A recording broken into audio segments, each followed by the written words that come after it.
سلام.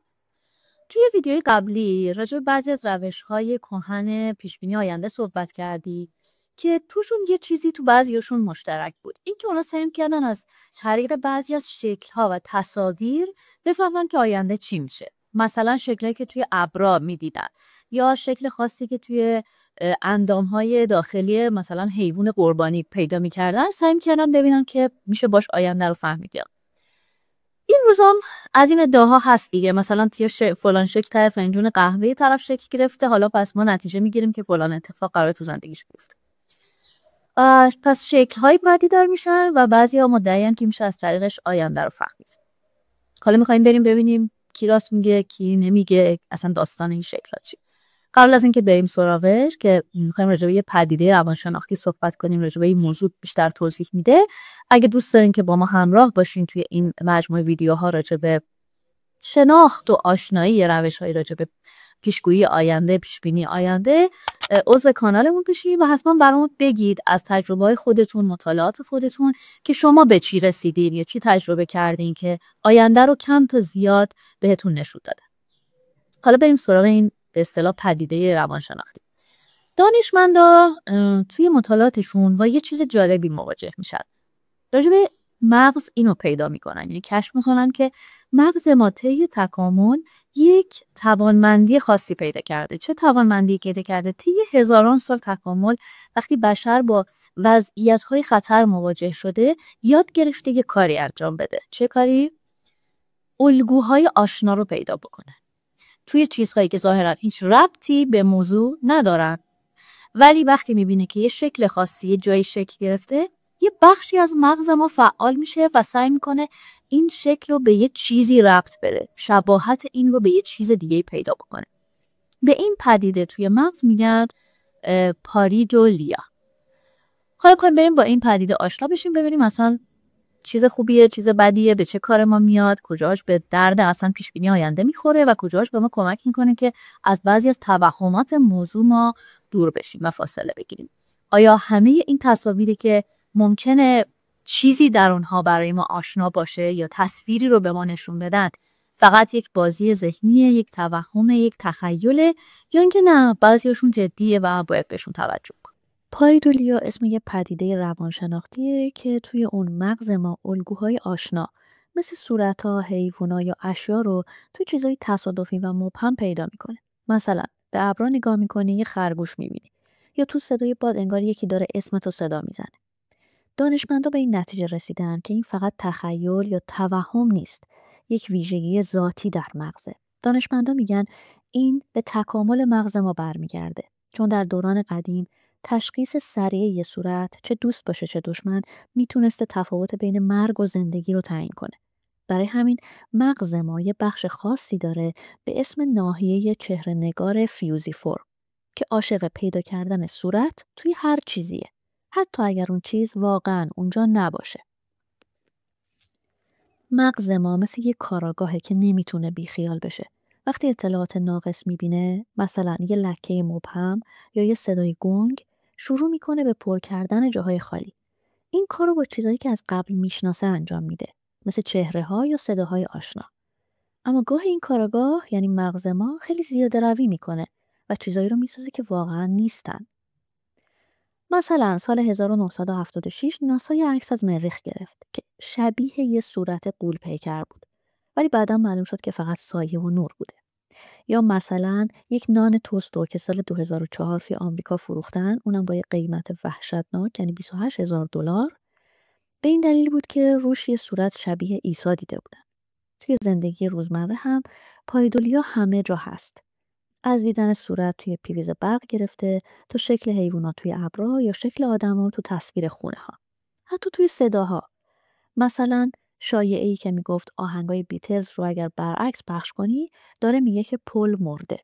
خب اینا واقعی نبودن، ولی مغز ما عاشق این بازی است.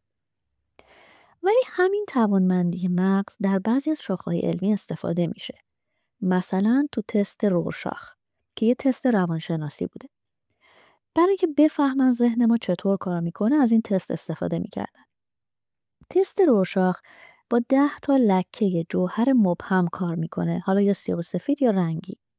روانشناس جلوت میذاره اون عکس‌ها رو، اون در واقع لکه‌های جوهر مبهم و ازت میپرسه که این چیه.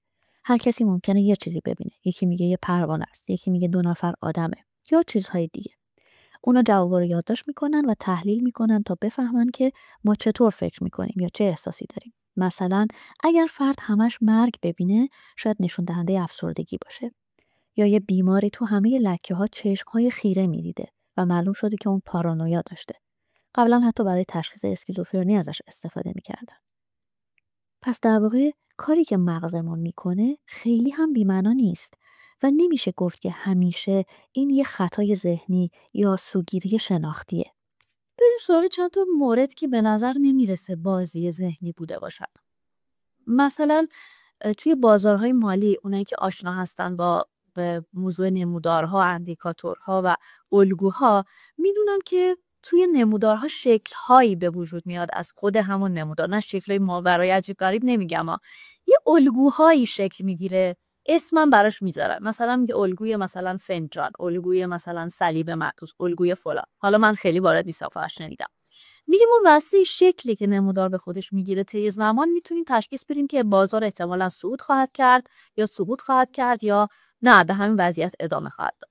بنابراین اینجا دیگه درسته که یه شکلی شکل گرفته و میشه تشخیصش داد، ولی دیگه نمیتونیم بگیم یه ترفند ذهنی مغز ما داره مثلا یه بازی ذهنی با آن کنه. یه موضوع دیگه اینه که بعضی از تصاویری جاهایی ظاهر شده، تصاویر مقدس مسروقانه که آدم‌هایی که اونجا عیناً حضور داشتن، تجربهش کردن، بعدش خبر از این اتفاقات عجیبی اونجا دادن. مثلا بعضی از تصاویر حضرت مریم یا بعضی از تصاویر صلیب یا تصاویر حضرت مسیح که جایی ظاهر شده، مثلا بعدش کسی اونجا که بیمار بوده یا فلج بوده شفا گرفته.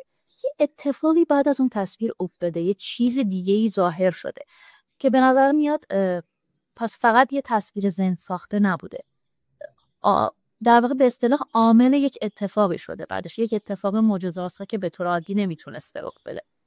یا بعضی از قدیسان بزرگ مسیحی مثل پدر پیو، مثل فرانسیس آسیزی که دچار پدیده‌هایی مثل استیگماتا میشن، درباره که انگار تصویری رو شهود میکنن، یه چیزی رو میبینن و با اون تصویر یا روی اصلا حتی تصاویر حضرت مسیح یه مدیتیشن خاصی میکنن و بعد یک اتفاقی براشون میفته که حتی تو جسمشون هم ظاهر میشه آثارش، صحبت میکنن و بعضی از اینا طی زمان آزمایش شده چون جسد اونها باقی مونده و خب دانشمندا نتونستن بعضیش رو توضیح بدن که چطور مثلا این آثار روی جسد اونها همچنان برقراره یا مثلا یه پدیده‌های خلاصه روی جسم اونها هنوز وجود داره که خیلی علم نمیتونه توضیحش بده.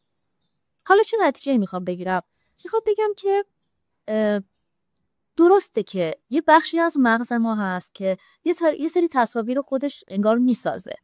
دلیلش هم که گفتیم که چرا توی علم طی تکاملش به این روش رسیده. پس خیلی از چیزایی که ما ممکنه ببینیم ممکنه همین پدیده در واقع روانشناختی پارانویا باشه. اما بعضی از تصاویر فقط بازی ذهنی نیستن. یعنی درسته که شاید ما تایپ میکنه قهوه رو نگاه کنیم یه چیزی ببینیم و بگیم خب این سری من دارم میسازم. پشتش انگار دانشی نیست، پایه‌ای نداره. ولی درباره بعضی از تصاویر که انگار بعدش دنباله‌هایی داشته، اتفاقایی افتاده یا تصاویری که از توش یه سری الگوهایی در اومده مثل بازار که مثالش رو زدم، به نظر میرسه اونجا ما باید یه به اصطلاح تأملی در موضوع بکنیم و شاید بعضی از اشکال بتونن به ما کمک بکنن برای فهمیدن بعضی از چیزها راجع به آینده. اگه هنوز عضو کانال ما نشدید و دوست دارید که درباره این موضوعات بدونید حتما عضو شید و خب من هی دارم توصیه کنم. البته تکرار میکنم که از دوستان بخواین که به ما بپیوندن در این حالا حرکت تخریباتی که داریم میکنیم. خوشحال میشیم که از تجربیات شما هم بدونیم یا اگر راجع به یه موضوعی دوست دارید بیشتر بدونید پیشنهادش رو بدید که ما بریم راجعش تحقیق کنیم و اگه مرتبط با موضوع پیجمون و موضوع آینده پژوهی بهش بپردازیم.